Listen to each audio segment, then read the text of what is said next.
آج ایک ایسی ہستی اور شخصیت کا ذکر خیر ہو رہا ہے جس کے ذکر سے نصیب چمکتے ہیں، جس کے ذکر سے رسول اللہ کو خوشی ملتی ہے۔ سبحان اللہ۔ ایسی ہستی کا ذکر کر رہے ہیں جس کے ذکر سے آسمان کے فرشتے بھی خوش ہوتے ہیں۔ یہ وہ شہزادہ ہے، یہ وہ عظیم ہستی ہے جس کے بارے میں پہلی مرتبہ رسول کریم صلی اللہ تعالی علیہ وسلم نے ارشاد فرمایا، الحسن منی وانا من الحسن۔ سبحان اللہ۔ سبحان اللہ۔ مجھ سے ہیں اور میں حسن سے۔ سبحان اللہ، سبحان اللہ۔ اور رسول اللہ صلی اللہ علیہ وسلم نے ارشاد فرمایا، اللہم انی احبہ فاحبہ، یا اللہ میں اس سے محبت کرتا ہوں، سبحان اللہ۔ تو بھی اس سے محبت فرما، وَأُحِبَّ مَن يُحِبُّهُ، اور یا اللہ تو اس سے بھی محبت فرما جو اس سے محبت کرتا ہے۔ سبحان اللہ، سبحان اللہ، سبحان اللہ۔ گویا کہ رب کا محبوب بننے والی ہستی کی محبت، جو بھی رب کا حبیب بننا چاہتا ہے، رب کا محبوب بننا چاہتا ہے، وہ امام حسن سے محبت کرے، اللہ اسے اپنا محبوب بنا لے۔ سبحان اللہ، سبحان اللہ۔ اور پیر صاحب کی توجہ کرائے۔ رب کا حبیب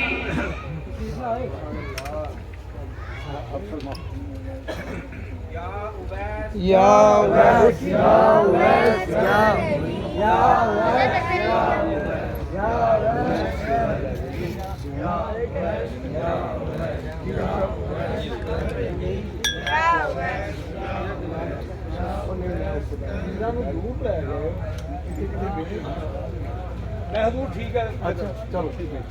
اچھا مجھے بتائیے کون کون اللہ کا حبیب بننا چاہتا ہے؟ سبحان اللہ، جو اللہ کا حبیب بننا چاہتا ہے وہ امام حسن سے محبت کرے، اللہ اسے اپنا محبوب بنا لے گا۔ سبحان اللہ، سبحان اللہ۔ اور پھر اگلی بات جو اس سے بھی خاص بات ہے، اللہ تو محبت فرمانے والی ذات ہے، جو رسول اللہ کا محبوب بننا چاہتا ہے، جو رسول اللہ کا محبوب بننا چاہتا ہے وہ بھی امام حسن سے محبت کرے گا، واہ واہ، کیونکہ امام حسن شبیہ مصطفیٰ ہے، سبحان اللہ، شکل مصطفیٰ ہے، سبحان اللہ، صورت مصطفیٰ ہے، سبحان اللہ، چہرہ مصطفیٰ ہے، سبحان اللہ، اور صفات مصطفیٰ ہے۔ واہ واہ، سبحان اللہ، حضرت امام حسن پتہ کون ہے؟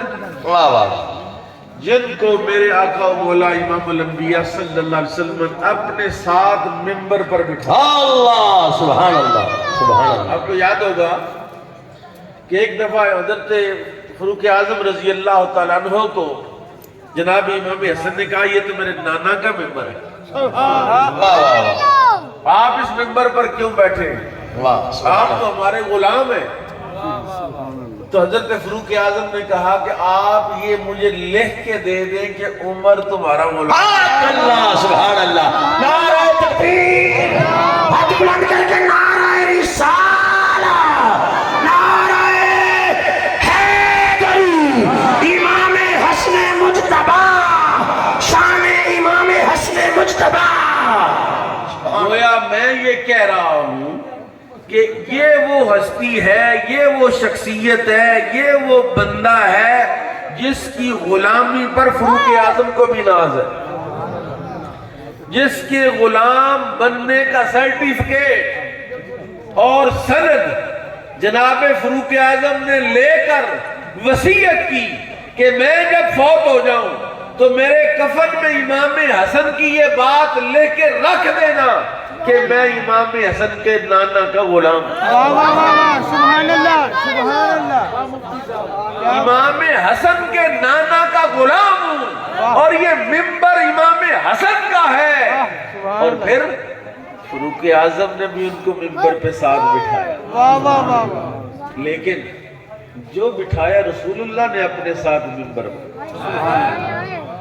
اور انداز کیا ہے؟ بڑا عجیب. ممبر پر بٹھایا اور نواسے کی طرف دیکھتے رہے، پھر لوگوں کی طرف دیکھا، اللہ پھر امام حسن کی طرف دیکھا، اللہ پھر لوگوں کی طرف دیکھا، واہ پھر نواسے کی طرف. 3 بار رسول پاک نے کبھی امام حسن کو دیکھا، کبھی اپنے غلاموں کو دیکھا.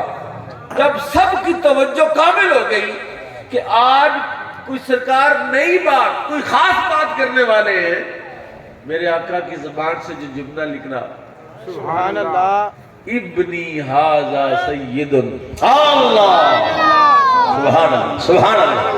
ابنی ھذا سید، نسل مصطفیٰ میں، اولاد مصطفیٰ میں، نواسۂ مصطفیٰ کے لیے پہلی مرتبہ لفظ سید کا استعمال امام حسن کے لیے ہوا. اللہ سبحان اللہ سبحان اللہ سبحان اللہ. ابنی ھذا سید، اتنا بڑا لقب زبان رسالت سے. ایک تو کہا ابنی میرا پتر ہے، واہ واہ ایک کہا یہ سید ہے، واہ واہ واہ. اور پھر سید کے سہرے کا تاج بھی بیان فرمایا. اللہ سبحان وہ اللہ. تو جربی مقولہ سید القوم خادمہم، قوم کا سردار قوم کا خادم ہوتا ہے. واہ واہ. قوم کا سردار وہ نہیں ہوتا جو قوم کی عزتیں، قوم کی جانیں لینے والا، قوم کا خون چوسنے والا قوم کا سردار نہیں ہوتا. اللہ اور سید وہ ہوتا ہے، سردار وہ ہوتا ہے جو لوگوں کی جانوں کی حفاظت کرتا ہے، اللہ سبحان اللہ. لوگوں کی عزتوں کی حفاظت کرتا واہ ہے. واہ واہ واہ واہ واہ. اور سنیے، میرے کریم آقا نے ارشاد فرمایا، میرے بعد خلافت 30 سال رہے گی. واہ علی منہاج النبوہ، خلافت 30 سال رہے گی. واہ واہ. اور 29 سال 6 ماہ ہوئے تھے کہ حضرت مولا علی کی شہادت ہو گئی. اللہ اب 30 کا عدد پورا نہیں ہوا تھا، ابھی 30 کا عدد پورا نہیں ہوا تھا، 6 ماہ رہتے تھے. واہ واہ. حضرت امام حسن کو اپنے نانا کی اس بات کا ادراک اور احساس تھا، اور ازل میں تقدیر لکھنے والے رب نے بھی کیا تقدیر لکھی ہے کہ جہاں خلفائے راشدین قیامت میں جلوہ افروز ہوں گے، وہاں 5ویں خلیفہ راشد امام حسن مجتبیٰ ہوں. اللہ سبحان اللہ سبحان اللہ. 5ویں خلیفہ راشد حضرت امام حسن مجتبیٰ. اور یہ چاروں خلفاء کا جو کردار ہے وہی کردار ہے امام حسن مجتبیٰ کا. واہ واہ سبحان اللہ سبحان اللہ. امت کی خیر خواہی، کس کی؟ امت کی خیر خواہی، لوگوں کی جانوں کا تحفظ. واہ واہ. کہتے 40,000 بندوں نے امام حسن کے ہاتھ پر موت کی بیعت کی تھی کہ جناب ہم آپ کے ساتھ ہیں. 40,000 بندوں نے. لیکن امام حسن نے وہ جو نانے نے کہا تھا، رسول اللہ صلی اللہ علیہ وسلم نے فرمایا تھا، لعل اللہ یصلح، سبحان اللہ. ان قریب میرا رب اس بچے کے ذریعے، میرے اس بیٹے کے ذریعے 2 عظیم مسلمان گروہوں میں صلح کرائے گا. اللہ 2 عظیم مسلمان گروہوں میں صلح کرائے گا. اور 2 عظیم گروہ کون سے تھے؟ آج امام حسن سے محبت کرنے والوں کے لیے یہ کوسچن مارک ہے کہ جناب امام حسن سے محبت ہے لیکن امام حسن کے فیصلوں سے اختلاف ہے. یہ کیسی محبت ہے کہ مجھے میرے ابا جی سے تو بڑی محبت ہے لیکن باپ کا فیصلہ منظور نہیں ہے.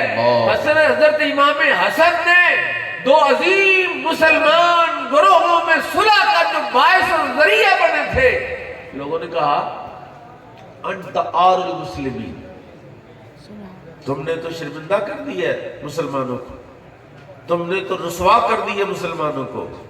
آپ کا تاریخ ساز جملہ ہے، العار خیر من النار، العار خیر من النار۔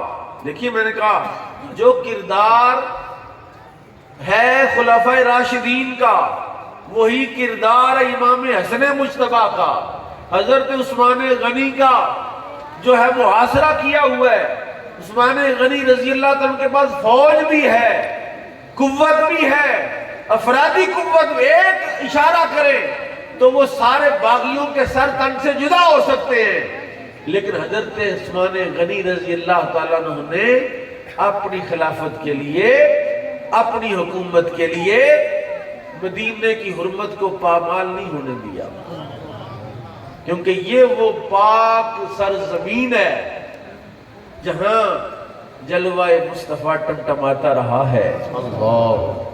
اس بات پر کہ یہ مدینے کی حرمت پامال نہ ہو، جناب مولا علی شیر خدا کرم اللہ تعالی وجہ الکریم نے دارالخلافہ اور کیپٹل سٹی مدینہ کو چھوڑا، حالانکہ حضرت مولا علی کو بھی مدینے سے اتنی محبت تھی جتنی رسول اللہ کو تھی، جتنی ابوبکر صدیق کو تھی، جتنی فاروق اعظم کو تھی، جتنی عثمان غنی کو تھی، لیکن صرف مدینے کی حرمت کے تحفظ کے لیے انہوں نے کہا سازشیں بے شمار ہیں، فتنے بڑے ہو گئے ہیں، میں کوفے میں جا کے بیٹھتا ہوں تاکہ مدینے کی عزت پامال نہ ہو۔ اور امام حسن نے کیا کہا؟ امام حسن نے بھی یہی کہا کہ میں اپنی خلافت کے لیے، اپنے اقتدار کے لیے مسلمانوں کا خون بہانا نہیں چاہتا۔ اور میں ایک بات عرض کروں آپ کو، امام حسن مفتی اسلام ہے دور صحابہ میں، یعنی 7 سال یہ وہ ہستی ہے جو 7 سال رسول اللہ کی گود میں کھیلتے رہے، جنہوں نے اپنی زندگی کی 7 بہاریں رسول اللہ کی صحبت میں، رسول اللہ کی بارگاہ میں گزاری ہیں۔ یہ وہ امام حسن ہے جنہوں نے 7 سال نبی کریم صلی اللہ تعالی علیہ وسلم کی سنگت میں گزارے ہیں۔ اور حضرت حسن بصری نے، داتا گنج بخش رجویری رحمت اللہ علیہ نے کشف المحجوب میں یہ بات لکھی، حسن بصری وہ بندہ ہے، آپ سیرت اٹھا لیں، آپ تاریخ اٹھا لیں، آپ حدیث اٹھا لیں، آپ تفسیر اٹھا لیں، کوئی تفسیر آپ کو امام حسن بصری کے نام سے خالی نہیں ملے گی، کوئی حدیث کی کتاب حضرت امام حسن بصری کے نام سے خالی نہیں ملے گی۔ اتنا بڑا امام ہے، اتنا بڑا عالم ہے، اتنا بڑا وہ تابعی ہے، وہ فتویٰ مانگتا امام حسن مجتبیٰ سے۔ کہا اے امام حسن، میں فتویٰ آپ سے اس لیے مانگ رہا ہوں کہ آپ کے سامنے وہی نازل ہوتی رہی، یہ دین آپ کے گھر میں کامل ہوا، آپ بتائیے کہ یہ جو تقدیر کے منکر ہیں ان کا کیا حل کیا جائے۔ یہ اس امت کے جو مجوسی ہیں جنہوں نے تقدیر کا انکار کیا ہے کہ تقدیر کوئی شے نہیں ہے، آپ ان کے بارے میں ہماری رہنمائی کیجیے۔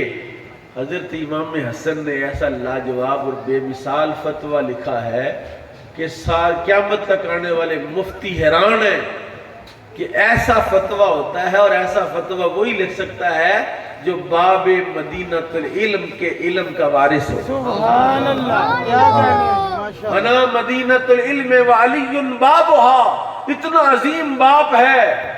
اور پھر دیکھیے آپ کی عظمت، وقت تھوڑا ہے، یہ بات داتا گنج بخش رجویری نے لکھی ہے، 2 باتیں اس میں ہیں، ایک بات 2 نتیجے نکال کے بات ختم کرتا ہوں، پیر صاحب تشریف لائے ہیں، گفتگو چلے گی، آپ سنیں گے۔ داتا صاحب رحمت اللہ علیہ نے لکھا ہے کہ حضرت امام حسن کے دروازے پر ایک بدو آیا، اس نے آ کے دروازے پر دستک دی، اب باہر نکلے، اس نے حضرت امام حسن کو گالیاں دینا شروع۔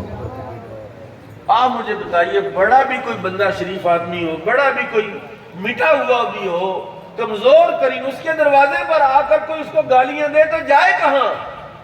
حضرت امام حسن کے کان پر جوں نہیں رہی، اب خاموش رہے۔